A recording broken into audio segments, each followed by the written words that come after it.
ನಮಸ್ಕಾರ ಸ್ನೇಹಿತರೆ, ಇದೀಗ ತಾನೇ ಬಂದಿರುವಂತಹ ಮುಖ್ಯವಾದ ಮಾಹಿತಿಗಳು. ಗೃಹಲಕ್ಷ್ಮಿಯರಿಗೆ ಮತ್ತೆ ಗುಡ್ ನ್ಯೂಸ್. ಸಿಎಂ ಸಿದ್ದರಾಮಯ್ಯ ಬೆನ್ನಲ್ಲೇ ಸಚಿವ ಸತೀಶ್ ಜಾರಕಿಹೊಳಿ ಅವರ ಹೇಳಿಕೆ 5,000 ಕೋಟಿ ಗೋಲ್ಮಾಲ್ ಆಗಿಲ್ಲ ಎಂದು ಮಾಧ್ಯಮಗಳ ಮುಂದೆ ಹೇಳಿದ್ದಾರೆ.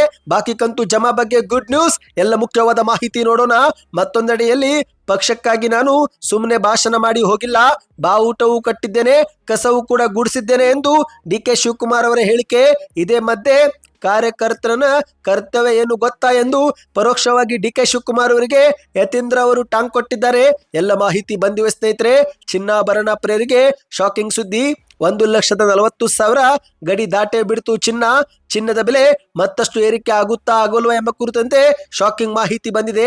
ಇದೇ ಮಧ್ಯೆ ಕರ್ನಾಟಕದಲ್ಲಿ ಮುಖ್ಯಮಂತ್ರಿ ಬದಲಾವಣೆ ಚರ್ಚೆ ಜೋರಾಗುತ್ತಿದ್ದಂತೆ ನನ್ನಿಂದಲೇ ಚಲನಚಿತ್ರೋತ್ಸವ ಉದ್ಘಾಟನೆ ಎಂದು ಡಿಕೆ ಶಿವಕುಮಾರ್ ಅವರ ಬಣಕ್ಕೆ ಟಕ್ಕರ್ ಕೊಟ್ಟ ಸಿಎಂ ಸಿದ್ದರಾಮಯ್ಯನವರು. ಎಲ್ಲ ಮಾಹಿತಿ ಡೀಟೇಲ್ ಆಗಿ ನೋಡ್ತಾ ಹೋಗೋಣ. ಅದಕ್ಕಿಂತ ಮೊದಲು ಪ್ರತಿಯೊಬ್ಬರು ನಮ್ಮ ಚಾನಲ್ಗೆ ಮೊದಲು ಬಾರಿ ಭೇಟಿ ಕೊಡುತ್ತಿದ್ರೆ ಸಬ್ಸ್ಕ್ರೈಬ್ ಬಟನ್ ಕ್ಲಿಕ್ ಮಾಡ್ತಾ ವಿಡಿಯೋಗೆ ಲೈಕ್ ಮಾಡಿ ಸ್ನೇಹಿತರೆ. ಪಕ್ಕದಲ್ಲಿ ಗಂಟೆ ಕಾಣಿಸುತ್ತೆ, ಅದು ಕೂಡ ಒತ್ತಿ. ಇದರಿಂದ ರಾಜ್ಯದ ಮುಖ್ಯವಾದ ಮಾಹಿತಿಗಳು ನಿಮಗೆ ಸಿಗುತ್ತಿರುತ್ತವೆ. ವಿಡಿಯೋಗೆ ಲೈಕ್ ಮಾಡಿ ಮತ್ತು ವಿಡಿಯೋ ಪೂರ್ತಿಯಾಗಿ ನೋಡಿ. ಬನ್ನಿ ಸ್ನೇಹಿತರೆ, ಎಲ್ಲ ಮುಖ್ಯವಾದ ಮಾಹಿತಿಗಳನ್ನ ಡೀಟೇಲ್ ಆಗಿ ನೋಡೋಣ. ನೀವು ಕೂಡ ಗೃಹಲಕ್ಷ್ಮಿ ಯೋಜನೆಯ ಫಲಾನುಭವಿಗಳಾಗಿದ್ರೆ ವಿಡಿಯೋಗೆ ಈಗಲೇ ಲೈಕ್ ಮಾಡಿ. ಗೃಹಲಕ್ಷ್ಮಿ ಯೋಜನೆ ಬಗ್ಗೆ ಇತ್ತೀಚೆಗೆ ಮುಖ್ಯಮಂತ್ರಿ ಸಿದ್ದರಾಮಯ್ಯನವರು ಬಾಕಿ ಕಂತು ಜಮೆ ಮಾಡುವ ಭರವಸೆ ಕೊಟ್ಟಿದ್ರು. ಈಗ ಇದೇ ಮಧ್ಯೆ ಸಚಿವ ಸತೀಶ್ ಜಾರಕಿಹೊಳಿ ಅವರು ಬೆಂಗಳೂರಲ್ಲಿ ಗೃಹಲಕ್ಷ್ಮಿ ಯೋಜನೆ ಹಣ ಹಾಕುತ್ತೇವೆ, ಸ್ವಲ್ಪ ಕಾಯಿರಿ ಎಂದು ಹೇಳಿಕೆ ಕೊಟ್ಟಿದ್ದಾರೆ. ಹೌದು ಸ್ನೇಹಿತರೆ, ಕಾಂಗ್ರೆಸ್ ಸರ್ಕಾರದ ಪಂಚ ಗ್ಯಾರಂಟಿ ಯೋಜನೆಗಳಲ್ಲಿ ಗೃಹಲಕ್ಷ್ಮಿ ಯೋಜನೆಯೂ ಕೂಡ ಒಂದಾಗಿದ್ದು, ಪ್ರತಿ ತಿಂಗಳು ಮಹಿಳೆಯರಿಗೆ 2,000 ರೂಪಾಯಿ ಹಾಕುವ ಮೂಲಕ ಇಲ್ಲಿಯವರೆಗೆ ಏನಿಲ್ಲವೆಂದರೂ 40,000 ರೂಪಾಯಿ ಹರ ಫಲಾನುಭವಿಗಳ ಬ್ಯಾಂಕ್ ಖಾತೆಗೆ ಜಮೆ ಮಾಡಲಾಗಿದೆ. ಆದರೆ ಇಂತಹ ಮಹತ್ವಾಕಾಂಕ್ಷಿ ಯೋಜನೆಯಲ್ಲಿ ಗೋಲ್ಮಾಲ್ ನಡೆದಿದೆ. 5,000 ಕೋಟಿ ರೂಪಾಯಿ ಹಣ ಫಲಾನುಭವಿಗಳಿಗೆ ಹಾಕದೆ ಲೂಟಿ ಮಾಡಿದ್ದಾರೆ ಎಂದು ಬಿಜೆಪಿ ನಾಯಕರು ವಾಗ್ದಾಳಿ ಮಾಡುತ್ತಿದ್ದು, ಸದನದಲ್ಲೂ ಕೂಡ ಇದೇ ಒಂದು ವಿಷಯ ಬಗ್ಗೆ ಸಾಕಷ್ಟು ಚರ್ಚೆಯಾಗಿದೆ. ಹೌದು ಸ್ನೇಹಿತರೆ, ಬಿಜೆಪಿಯವರ ಆರೋಪದ ಬಗ್ಗೆ ಇದುವರೆಗೆ ಲಕ್ಷ್ಮೀ ಹೆಬ್ಬಾಳ್ಕರ್ ಅವರು ಮೌನ ಮುರಿದಿಲ್ಲ. ಆದರೆ ಲಕ್ಷ್ಮೀ ಹೆಬ್ಬಾಳ್ಕರ್ ಅವರ ಪರವಾಗಿ ಸಚಿವ ಸತೀಶ್ ಜಾರಕಿಹೊಳಿ ಅವರು ಬ್ಯಾಟಿಂಗ್ ಮಾಡಿದ್ದಾರೆ. ಹೌದು ಗೆಳೆಯರೆ, ಗೃಹಲಕ್ಷ್ಮಿ ಯೋಜನೆ ಹಣ 5,000 ಕೋಟಿ ಏನಾಯಿತು ಅನ್ನೋ ಬಿಜೆಪಿ ಆರೋಪಕ್ಕೆ ಲಕ್ಷ್ಮೀ ಹೆಬ್ಬಾಳ್ಕರ್ ಅವರು ಸರಿಯಾಗಿ ಪ್ರತಿಕ್ರಿಯೆ ಕೊಟ್ಟಿಲ್ಲ. ಯಾವತ್ತು ಹಣ ಹಾಕುತ್ತೀರಾ ಅಂದ್ರೆ ಅದಕ್ಕೂ ಕೂಡ ಉತ್ತರ ಕೊಟ್ಟಿಲ್ಲ. ಆದರೆ ರಾಜ್ಯದ ಜನರಿಗೆ ಸಚಿವ ಸತೀಶ್ ಜಾರಕಿಹೊಳಿ ಅವರು ಉತ್ತರ ಕೊಟ್ಟಿದ್ದಾರೆ. ಹೌದು, ಆ 2 ತಿಂಗಳ ಹಣ ಎಲ್ಲಿಯೂ ಕೂಡ ಹೋಗಿಲ್ಲ, ದುರ್ಬಳಕೆಯೂ ಆಗಿಲ್ಲ, ಶೀಘ್ರವೇ ಮಹಿಳೆಯರ ಬ್ಯಾಂಕ್ ಖಾತೆಗೆ ಬಂದೇ ಬರುತ್ತೆ, ಸ್ವಲ್ಪ ಕಾಯಿರಿ ಎಂದು ಸ್ಪಷ್ಟನೆ ಕೊಟ್ಟಿದ್ದಾರೆ ಸ್ನೇಹಿತರೆ. ಇನ್ನು ಇದೇ ನಡುವೆ ಮತ್ತೆ ಮುಂದುವರೆದು ಮಾತನಾಡಿ, ಬಿಜೆಪಿಗರು ಹೇಳುವ ರೀತಿ ಒಂದೊಮ್ಮೆ 5,000 ಕೋಟಿ ರೂಪಾಯಿ ಹಣ ನಾಪತ್ತೆ ಆಗಿದ್ರೆ, ಲಪಟಾಯಿಸಿದ್ರೆ ಆದಾಯ ತೆರಿಗೆ ಇಲಾಖೆದವರು ಸುಮ್ಮನೆ ಬಿಟ್ಟು ಬಿಡ್ತಾರಾ ಎಂದು ಪ್ರಶ್ನೆ ಮಾಡುವ ಮೂಲಕ ಬಿಜೆಪಿ ಹಣ ದುರ್ಬಳಕೆ ಆರೋಪವನ್ನ ತಳ್ಳಿ ಹಾಕಿದ್ದಾರೆ. ಹಣಕಾಸು ಇಲಾಖೆ ಮತ್ತು ಸಂಬಂಧಪಟ್ಟ ಮಂತ್ರಿಗಳು ಶೀಘ್ರವೇ ಗೃಹಲಕ್ಷ್ಮಿ ಯೋಜನೆ ಹಣದ ಬಗ್ಗೆ ಸ್ಪಷ್ಟೀಕರಣ ಕೊಡ್ತಾರೆ. ಅಷ್ಟು ಮಾತ್ರವಲ್ಲ, ಮುಂದಿನ ತಿಂಗಳು ಹಣ ಬಿಡುಗಡೆ ಆಗುವ ವೇಳೆ ಬಾಕಿ ಇರುವ ಹಳೆಯ 2 ತಿಂಗಳ ಕಂತು ಕೂಡ ಬಂದೇ ಬರುತ್ತೆ. ಕೇವಲ ತಾಂತ್ರಿಕ ಸಮಸ್ಯೆ ಆಗಿರಬಹುದು ಅಷ್ಟೇ, ಆದರೆ 5,000 ಕೋಟಿ ಹಣ ಎಲ್ಲೂ ಹೋಗಿಲ್ಲ, ಫಲಾನುಭವಿಗಳಿಗೆ ಜಮೆ ಆಗುತ್ತೆ ಎಂದು ಸತೀಶ್ ಜಾರಕಿಹೊಳಿ ಅವರು ಉತ್ತರವನ್ನ ಕೊಟ್ಟಿರುವಂತದ್ದು.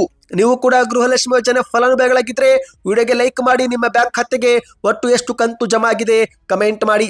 ಇದೀಗ ಒಂದು ಶಾಕಿಂಗ್ ಮಾಹಿತಿಗೆ ಹೋಗೋಣ ಸ್ನೇಹಿತರೆ. ನಾನು ಪಕ್ಷಕ್ಕಾಗಿ ಸುಮ್ಮನೆ ಭಾಷಣ ಮಾಡಿ ಹೋಗಿಲ್ಲ, ಬಾವುಟವೂ ಕಟ್ಟಿದ್ದೇನೆ, ಕಸವು ಕೂಡ ಗುಡಿಸಿದ್ದೇನೆ ಎಂದು ಡಿಕೆ ಶಿವಕುಮಾರ್ ಅವರು ಹೇಳಿಕೆ ಕೊಟ್ಟಿದ್ದಾರೆ. ಹೌದು ಸ್ನೇಹಿತರೆ, ಕರ್ನಾಟಕದ ರಾಜಕೀಯದಲ್ಲಿ ಅದರಲ್ಲೂ ವಿಶೇಷವಾಗಿ ಕಾಂಗ್ರೆಸ್ ಪಕ್ಷದ ಒಳಗೆ ಈಗಲೂ ಕೂಡ ನಾಯಕತ್ವ ಬದಲಾವಣೆ ಕುರಿತು ಚರ್ಚೆ ನಡೆಯುತ್ತಲಿದೆ ಸ್ನೇಹಿತರೆ. ಎಐಸಿಸಿ ಅಧ್ಯಕ್ಷ ಮಲ್ಲಿಕಾರ್ಜುನ್ ಖರ್ಗೆ ಅವರಿಗೂ ಕೂಡ ಡಿಕೆ ಶಿವಕುಮಾರ್ ಅವರು ಇತ್ತೀಚೆಗೆ ಭೇಟಿ ಮಾಡಿದ್ದಾರೆ. ಇನ್ನು ಮಲ್ಲಿಕಾರ್ಜುನ್ ಖರ್ಗೆ ಅವರು ಸ್ಥಳೀಯವಾಗಿ ಉಂಟಾಗಿರುವ ಸಮಸ್ಯೆ ನೀವೇ ಬಗೆಹರಿಸಿಕೊಳ್ಳಿ ಎಂದು ಹೇಳಿದ್ದಾರೆ. ಅಂದ್ರೆ ಸಿಎಂ ಸಿದ್ದರಾಮಯ್ಯ ಮತ್ತು ಡಿಸಿಎಂ ಡಿಕೆ ಶಿವಕುಮಾರ್ ನಡುವಿನ ಸಮಸ್ಯೆಯನ್ನ ಪರಸ್ಪರ ಚರ್ಚೆ ಮಾಡಿ ನೀವೇ ಬಗೆಹರಿಸಿಕೊಳ್ಳಿ ಎಂಬ ಸಂದೇಶ ಕೊಟ್ಟಿದ್ದು. ಆದರೆ ಸಿಎಂ ಸಿದ್ದರಾಮಯ್ಯನವರು ಈ ಒಂದು ಸಿಎಂ ಬದಲಾವಣೆ ನಾಯಕತ್ವ ವಿಚಾರವನ್ನ ರಾಹುಲ್ ಗಾಂಧಿ ಅವರೇ ಬಗೆಹರಿಸಬೇಕು ಎಂದು ಹೇಳಿಕೆ ಕೊಟ್ಟಿದ್ದಾರೆ. ಇನ್ನು ಇದೇ ಮಧ್ಯೆ ಡಿಕೆ ಶಿವಕುಮಾರ್ ಅವರು ಇತ್ತೀಚೆಗೆ ನವದೆಹಲಿಗೆ ಭೇಟಿ ಕೊಟ್ಟು ರಾಹುಲ್ ಗಾಂಧಿ ಅವರನ್ನ ಭೇಟಿ ಮಾಡಲು ಪ್ರಯತ್ನ ಪಟ್ಟಿದ್ದು, ಆದರೆ ಭೇಟಿ ಸಾಧ್ಯವಾಗದೆ ವಾಪಸ್ ಬೆಂಗಳೂರಿಗೆ ಬಂದಿದ್ದಾರೆ. ಈ ಎಲ್ಲ ಬೆಳವಣಿಗೆಗಳ ಮಧ್ಯೆ ಡಿಕೆ ಶಿವಕುಮಾರ್ ಅವರು ತಮ್ಮ ಪಕ್ಷ ನಿಷ್ಠೆ ಮತ್ತು ಹೋರಾಟದ ಹಿನ್ನೆಲೆಯನ್ನ ಮತ್ತೊಮ್ಮೆ ಮುನ್ನೆಲೆಗೆ ತಂದಿದ್ದಾರೆ. ಹೌದು ಸ್ನೇಹಿತರೆ, ಮಲ್ಲಿಕಾರ್ಜುನ್ ಖರ್ಗೆ ಅವರ ಭೇಟಿ ಬಳಿಕ ಮಲ್ಲಿಕಾರ್ಜುನ್ ಖರ್ಗೆ ಅವರ ನಿವಾಸದ ಮುಂದೆ ಡಿಕೆ ಶಿವಕುಮಾರ್ ಅವರು ಮಾತನಾಡಿದ್ದಾರೆ. ನಾನು ಈ ಪಕ್ಷವನ್ನ ಕಟ್ಟಿದ್ದೇನೆ, ಬಾವುಟವು ಕಟ್ಟಿದ್ದೇನೆ, ಕಸವು ಕೂಡ ಗುಡಿಸಿದ್ದೇನೆ, ಕೇವಲ ಬಂದು ಭಾಷಣ ಮಾಡಿ ಹೋಗಿಲ್ಲ ಎಂದು ಹೇಳುವ ಮೂಲಕ ತಮ್ಮ ರಾಜಕೀಯ ಪಯಣವನ್ನ ಡಿ.ಕೆ. ಶಿವಕುಮಾರ್ ಅವರು ನೆನಪಿಸಿ ಮಾತನಾಡಿದ್ದಾರೆ. ಅಂದಹಾಗೆ ಸ್ನೇಹಿತರೆ, ಒಂದು ದಿನದ ಹಿಂದಷ್ಟೇ ಡಿ.ಕೆ. ಶಿವಕುಮಾರ್ ಅವರು ಯಾವ ಸಿಎಂ ಸ್ಥಾನ ಬೇಡ, ಡಿ.ಸಿ.ಎಂ ಸ್ಥಾನವೂ ಬೇಡ, ಪಕ್ಷದ ಸಾಮಾನ್ಯ ಕಾರ್ಯಕರ್ತನಾಗಿದ್ದು ಬಿಡುತ್ತೇನೆ ಎಂಬ ಹೇಳಿಕೆಯನ್ನು ಕೊಟ್ಟಿದ್ರು. ಆದರೆ ಇದೀಗ ಮರುದಿನವೇ ಪಕ್ಷ ಕಟ್ಟಿರುವುದಾಗಿ ಮಾತನಾಡಿದ್ದು ಎಲ್ಲರ ಗಮನ ಸೆಳೆದಿದೆ. ಇನ್ನು ಸ್ನೇಹಿತರೆ, 2 ದಿನದ ಹಿಂದಷ್ಟೇ ಮಲ್ಲಿಕಾರ್ಜುನ್ ಖರ್ಗೆ ಅವರು ನನ್ನಿಂದಲೇ ಪಕ್ಷಾಧಿಕಾರಕ್ಕೆ ಬಂತು, ನಾನೇ ಪಕ್ಷ ಕಟ್ಟಿದ್ದೆ ಎಂದು ಕೂಡ ಯಾರು ಹೇಳಬಾರದು ಎಂಬ ಹೇಳಿಕೆ ಕೊಟ್ಟಿದ್ರು. ಆದರೂ ಕೂಡ ಡಿ.ಕೆ. ಶಿವಕುಮಾರ್ ಅವರು ಈ ಒಂದು ಹೇಳಿಕೆಗಳು ಕೊಟ್ಟಿದ್ದು ಸದ್ಯ ಈ ಬಗ್ಗೆ ರಾಜ್ಯ ರಾಜಕೀಯದಲ್ಲಿ ಭಾರಿ ಚರ್ಚೆ ನಡೆಯುತ್ತಿವೆ. ಇನ್ನಿದೇ ಮಧ್ಯೆ ಸ್ನೇಹಿತರೆ, ಯತೀಂದ್ರ ಸಿದ್ದರಾಮಯ್ಯನವರು ಎಂಟ್ರಿ ಕೊಟ್ಟಿದ್ದಾರೆ. ಡಿ.ಕೆ. ಶಿವಕುಮಾರ್ ಅವರ ಹೇಳಿಕೆಗೆ ಪರೋಕ್ಷವಾಗಿ ಟಾಂಗ್ ಕೊಟ್ರ ಎಂಬ ಒಂದು ಸುದ್ದಿ ಇದೀಗ ಕೇಳಿ ಬಂದಿದೆ. ಹೌದು, ಕರ್ನಾಟಕ ಕಾಂಗ್ರೆಸ್ನಲ್ಲಿ ಸಿಎಂ ಕುರ್ಚಿ ಕಿತ್ತಾಟ ಮತ್ತೆ ತಾರಕ್ಕೇರುವ ಲಕ್ಷಣ ಎದ್ದು ಬಂದಿದೆ. ಯಾಕಂದ್ರೆ ಸಿಎಂ ಸಿದ್ದರಾಮಯ್ಯನವರ ಪುತ್ರ ಯತೀಂದ್ರ ಅವರು ಅಧಿಕಾರ ಹಂಚಿಕೆ ವಿಚಾರವಾಗಿ ಮತ್ತೆ ಮಾತನಾಡಿದ್ದಾರೆ. ಮುಖ್ಯಮಂತ್ರಿ ಮತ್ತು ಉಪಮುಖ್ಯಮಂತ್ರಿ ಸೇರಿದಂತೆ ಯಾರಿಗೂ ಅಧಿಕಾರ ಶಾಶ್ವತವಲ್ಲ, ಪಕ್ಷ ಏನೇ ನಿರ್ದೇಶನ ನೀಡುತ್ತದೆಯೋ ಅದನ್ನೇ ಅವರು ಪಾಲಿಸಬೇಕು, ಅದು ಎಲ್ಲ ಕಾರ್ಯಕರ್ತರ ಕರ್ತವ್ಯ ಎಂದು ಬೆಳಗಾವಿಯಲ್ಲಿ ಮಾಹಿತಿ ಕೊಟ್ಟಿದ್ದಾರೆ. ಹೌದು, ನಾವೆಲ್ಲರೂ ಕೂಡ ಸಾಮಾನ್ಯ ಕಾರ್ಯಕರ್ತರಾಗಿನೇ ಕೆಲಸ ಮಾಡಬೇಕು. ಮುಖ್ಯಮಂತ್ರಿ ಆಗಲಿ, ಉಪಮುಖ್ಯಮಂತ್ರಿ ಆಗಲಿ ಅಥವಾ ಮಂತ್ರಿಗಳಾಗಲಿ ಸಾಮಾನ್ಯ ಕಾರ್ಯಕರ್ತರಾಗಿನೇ ಕೆಲಸ ಮಾಡಬೇಕು. ಪಕ್ಷವನ್ನ ಕಟ್ಟುವುದು ಮತ್ತು ಪಕ್ಷದ ಆದೇಶ ಪಾಲಿಸುವುದೇ ಪ್ರತಿಯೊಬ್ಬರ ಕರ್ತವ್ಯ. ಈ ಜವಾಬ್ದಾರಿಯನ್ನು ನಾವೆಲ್ಲರೂ ನಿರ್ವಹಿಸಬೇಕು ಎಂದು ಯತೀಂದ್ರ ಅವರು ಹೇಳಿಕೆ ಕೊಟ್ಟಿದ್ದಾರೆ. ಅಧಿಕಾರ ಎನ್ನುವುದು ಯಾರಿಗೂ ಶಾಶ್ವತವಲ್ಲ, ಹೀಗಾಗಿ ಈ ವಿಚಾರದಲ್ಲಿ ನಾನು ಹೆಚ್ಚಿಗೆ ಮಾತನಾಡಲು ಹೋಗೋದಿಲ್ಲ ಎಂದು ಹೇಳುವ ಮೂಲಕ ಈ ಒಂದು ಸಿಎಂ ಕುರ್ಚಿ ಬದಲಾವಣೆಗೆ ಪೂರ್ಣ ವಿರಾಮ ಇಡಲು ಯತೀಂದ್ರ ಅವರು ಪ್ರಯತ್ನ ಪಟ್ಟಿದ್ದಾರೆ. ಅಂದಹಾಗೆ ಸ್ನೇಹಿತರೆ, ಈ ಒಂದು ಹಿಂದೆ 5 ವರ್ಷವು ನಮ್ಮಪ್ಪನೇ ಸಿಎಂ ಎಂದು ಹೇಳಿಕೆ ನೀಡುವ ಮೂಲಕ ಯತೀಂದ್ರ ಅವರು ಪಕ್ಷದ ಒಳಗೆ ಆಂತರಿಕ ಸಂಘರ್ಷ ಬರುವಂತೆ ಕಾರಣರಾಗಿದ್ರು. ಈಗ ಮತ್ತೆ ಪದೇ ಪದೇ ತಂದೆಯ ಪರ ಮಾತನಾಡುತ್ತಿರುವ ಯತೀಂದ್ರ ಅವರ ಹೇಳಿಕೆ ಡಿ.ಕೆ. ಶಿವಕುಮಾರ್ ಅವರ ಬಣವನ್ನ ಕೆರಳಿಸಿದೆ ಸ್ನೇಹಿತರೆ. ಇನ್ನು ಡಿ.ಕೆ. ಶಿವಕುಮಾರ್ ಅವರು ನಾನು ಸಾಮಾನ್ಯ ಕಾರ್ಯಕರ್ತರನಾಗಿದ್ದು ಬಿಡುತ್ತೇನೆ, ಸುಮ್ಮನೆ ಭಾಷಣ ಮಾಡಿ ಹೋಗಿಲ್ಲ ಎಂಬ ಹೇಳಿಕೆ ಕೊಟ್ಟ ಬೆನ್ನಲ್ಲೇ ಕಾರ್ಯಕರ್ತರ ಕರ್ತವ್ಯ ಏನು ಎಂಬ ಬಗ್ಗೆ ಯತೀಂದ್ರ ಅವರು ಟಾಂಗ್ ಕೊಟ್ಟಿದ್ದು ಸದ್ಯ ಡಿ.ಕೆ. ಶಿವಕುಮಾರ್ ಅವರ ಹೇಳಿಕೆಗೆ ಯತೀಂದ್ರ ಅವರು ತಿರುಗೇಟು ಕೊಟ್ರ ಎಂಬ ಒಂದು ಗುಸುಗುಸು ಮಾತುಗಳು ಕೇಳಿ ಬರುತ್ತಿವೆ. ಬನ್ನಿ ಸ್ನೇಹಿತರೆ, ಒಂದು ಶಾಕಿಂಗ್ ಮಾಹಿತಿಗೆ ಹೋಗೋಣ. ಕೊನೆಗೂ ಚಿನ್ನಾಭರಣ ಪ್ರಿಯರಿಗೆ ಶಾಕಿಂಗ್ ಸುದ್ದಿ ಸಿಕ್ಕೇ ಬಿಡ್ತು. 1,40,000 ಚಿನ್ನ ಇದೀಗ ಗಡಿ ದಾಟಿದೆ. ಹೌದು, ಆಭರಣ ಪ್ರಿಯರಿಗೆ ಬಿಗ್ ಶಾಕ್ ಎದುರಾಗಿದೆ. ಬಂಗಾರದ ಬೆಲೆ ಮತ್ತೆ ಗಗನಕ್ಕೇರಿದೆ.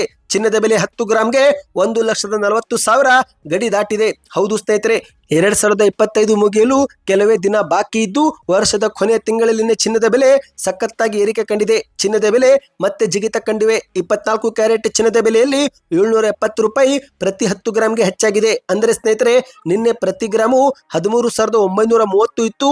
ಈಗ 70 ರೂಪಾಯಿ ಏರಿಕೆಯಾಗಿ ಪ್ರತಿ ಗ್ರಾಮು 14,000 ರೂಪಾಯಿ ಮುಟ್ಟಿದೆ. ಅಂದ್ರೆ 10 ಗ್ರಾಂಗೆ 770 ರೂಪಾಯಿ ಏರಿಕೆ ಆಗುವ ಮೂಲಕ ಇದೀಗ 24 ಕ್ಯಾರೆಟ್ 10 ಗ್ರಾಂ ಚಿನ್ನ 1,40,000 20 ರೂಪಾಯಿಗೆ ಲಭ್ಯವಾಗಿದೆ. ಅಂದ್ರೆ 1,40,000 ಚಿನ್ನ ಇದೀಗ ಮುಟ್ಟಿದೆ ಸ್ನೇಹಿತರೆ. ಇದು ಈ ಒಂದು ವರ್ಷದ ದೊಡ್ಡ ಮಟ್ಟದ ಏರಿಕೆ ಅಂತ ಹೇಳಲಾಗಿದೆ ಸ್ನೇಹಿತರೆ. 2025ರ ಪ್ರಾರಂಭದಲ್ಲಿ ಚಿನ್ನದ ಬೆಲೆ 72,000 75,000 ಆಸುಪಾಸು ಇತ್ತು. ಇದೀಗ ವರ್ಷದ ಅಂತ್ಯದಲ್ಲಿ 1,40,000 ಆಗಿದೆ. ಅಂದ್ರೆ ದುಪ್ಪಟ್ಟು ಆಗಿದೆ ಸ್ನೇಹಿತರೆ. 2026ರ ಅಂತ್ಯದಲ್ಲಿ 1,80,000 ರೂಪಾಯಿ ಕೂಡ ಆಗಬಹುದು ಎಂದು ಆರ್ಥಿಕ ತಜ್ಞರು ಅಭಿಪ್ರಾಯಪಟ್ಟಿದ್ದಾರೆ. ನೀವಿಗಲೂ ಕೂಡ ಚಿನ್ನ ಖರೀದಿ ಮಾಡಿಲ್ಲ, ಹೂಡಿಕೆ ಮಾಡಿಲ್ಲವೆಂದ್ರೆ ಈಗಲೂ ಕೂಡ ಒಂದು ರೀತಿ ನೋಡಿದ್ರೆ ಒಳ್ಳೆಯ ಸಮಯವೆಂದೇ ಹೇಳಲಾಗಿದೆ ಸ್ನೇಹಿತರೆ. ಯಾಕಂದ್ರೆ ಈಗಲೂ ಕೂಡ ಚಿನ್ನ ಇನ್ನಷ್ಟು ದೊಡ್ಡ ಮಟ್ಟದ ಹಾದಿ ಮುಟ್ಟಲಿದೆ, ಅಂದ್ರೆ ಇನ್ನೂ ಕೂಡ ಗಗನಕ್ಕೇರಲಿದೆ ಎಂದು ಹೇಳಲಾಗುತ್ತಿದೆ ಸ್ನೇಹಿತರೆ. ಈ ಬಗ್ಗೆ ನಿಮ್ಮ ಅನಿಸಿಕೆಯನ್ನು ಕಮೆಂಟ್ ಮಾಡಿ. ಚಿನ್ನದ ಬೆಲೆ ಕುಸಿತವಾಗಬೇಕು, ಏರಿಕೆ ಆಗಬೇಕು, ಅದನ್ನು ಕಮೆಂಟ್ ಮಾಡಿ. ಇನ್ನು ಬೆಳ್ಳಿ ಬಗ್ಗೆ ನೋಡ್ಬೇಕಂದ್ರೆ ಸ್ನೇಹಿತರೆ, ಬೆಳ್ಳಿ ಚಿನ್ನಕ್ಕಿಂತಲೂ ಕೂಡ ಜಾಸ್ತಿ ಏರಿಕೆ ಆಗ್ತಾ ಇದೆ. ಹೌದು ಸ್ನೇಹಿತರೆ, ಬೆಳ್ಳಿ ಈಗ ದೊಡ್ಡ ದೊಡ್ಡ ಕೈಗಾರಿಕೆಗಳಲ್ಲಿ ಬಳಕೆ ಮಾಡಲಾಗುತ್ತಿದೆ. ಅಂದ್ರೆ ದೊಡ್ಡ ದೊಡ್ಡ ಕೈಗಾರಿಕೆಗಳಲ್ಲಿ ಯಂತ್ರ ಮಷೀನ್ಗಳನ್ನ ತಯಾರಿ ಮಾಡುವ ವೇಳೆ ಬೆಳ್ಳಿಯ ಕೋಟಿಂಗ್ ಮಾಡುತ್ತಿದ್ದು, ಹಾಗಾಗಿ ಬೆಳ್ಳಿಗೂ ಕೂಡ ಬೇಡಿಕೆ ಹೆಚ್ಚಾಗಿದೆ. ಚಿನ್ನಕ್ಕಿಂತಲೂ ಹೆಚ್ಚು ಪಟ್ಟು ಬೆಳ್ಳಿ ಏರಿಕೆ ಆಗುತ್ತೆ ಎಂದು ಆಭರಣ ಪ್ರಿಯರು ಅಭಿಪ್ರಾಯಪಟ್ಟಿದ್ದಾರೆ. ನಿಮ್ಮ ಪ್ರಕಾರ ಚಿನ್ನದ ಬೆಲೆ ಕುಸಿತವಾಗಬೇಕು, ಏರಿಕೆ ಆಗಬೇಕು? ನಿಮ್ಮ ಅನಿಸಿಕೆಯನ್ನು ಕಮೆಂಟ್ ಮಾಡಿ. ಬನ್ನಿದೀಗ ಕೊನೆಯ ಮುಖ್ಯವಾದ ಮಾಹಿತಿಗೆ ಹೋಗೋಣ.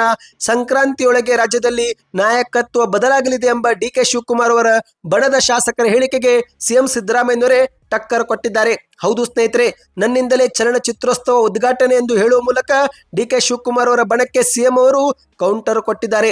ಹೌದು, ಜನವರಿ 29ರಂದು ನಡೆಯುವ 17ನೇ ಬೆಂಗಳೂರು ಅಂತಾರಾಷ್ಟ್ರೀಯ ಚಲನಚಿತ್ರೋತ್ಸವವನ್ನ ನಾನೇ ಉದ್ಘಾಟಿಸುತ್ತೇನೆ ಎಂದು ಹೇಳುವ ಮೂಲಕ ನಾಯಕತ್ವ ಬದಲಾವಣೆಯ ಮಾತುಕತೆಗಳಿಗೆ ಸಿಎಂ ಅವರು ಬ್ರೇಕ್ ಹಾಕಿದ್ದಾರೆ. ಹೌದು, ಮುಖ್ಯಮಂತ್ರಿ ಆದವರು ಸಹಜವಾಗಿ ದೊಡ್ಡ ದೊಡ್ಡ ಕಾರ್ಯಕ್ರಮಗಳನ್ನ ಉದ್ಘಾಟನೆ ಮಾಡುತ್ತಾರೆ. ಇದೀಗ ಸಿಎಂ ಸಿದ್ದರಾಮಯ್ಯನವರು ನಾನೇ ಮುಖ್ಯಮಂತ್ರಿಯಾಗಿ ಜನವರಿ 29ರ ಕಾರ್ಯಕ್ರಮವನ್ನ ಅಂತಾರಾಷ್ಟ್ರೀಯ ಚಲನಚಿತ್ರೋತ್ಸವವನ್ನ ಉದ್ಘಾಟಿಸುತ್ತೇನೆ ಎಂಬ ಹೇಳಿಕೆ ಕೊಡುವ ಮೂಲಕ ಸಿಎಂ ಸ್ಥಾನಕ್ಕೆ ಯಾವುದೇ ಬದಲಾವಣೆ ಇಲ್ಲ ಎಂಬ ನೇರ ಸಂದೇಶ ರವಾನಿಸಿದ್ದಾರೆ. ಸದ್ಯಕ್ಕೆ ಎಷ್ಟೇತು ಸ್ನೇಹಿತರೆ, ಈ ಎಲ್ಲ ಮಾಹಿತಿ ಇಷ್ಟವಾಯ್ತಾ? ದಯವಿಟ್ಟು ಚಾನಲ್ಗೆ ಸಬ್ಸ್ಕ್ರೈಬ್ ಆಗಿ. ಮುಂಬರೋ ಮಾಹಿತಿ ಬೇಕಂದ್ರೆ ವಿಡಿಯೋಗೆ ಲೈಕ್ ಮಾಡಿ, ಚಾನಲ್ಗೆ ಸಬ್ಸ್ಕ್ರೈಬ್ ಮಾಡಿ. ವಿಡಿಯೋ ಹೇಗೆ ಅನಿಸ್ತು ಕಮೆಂಟ್ ಮಾಡಿ.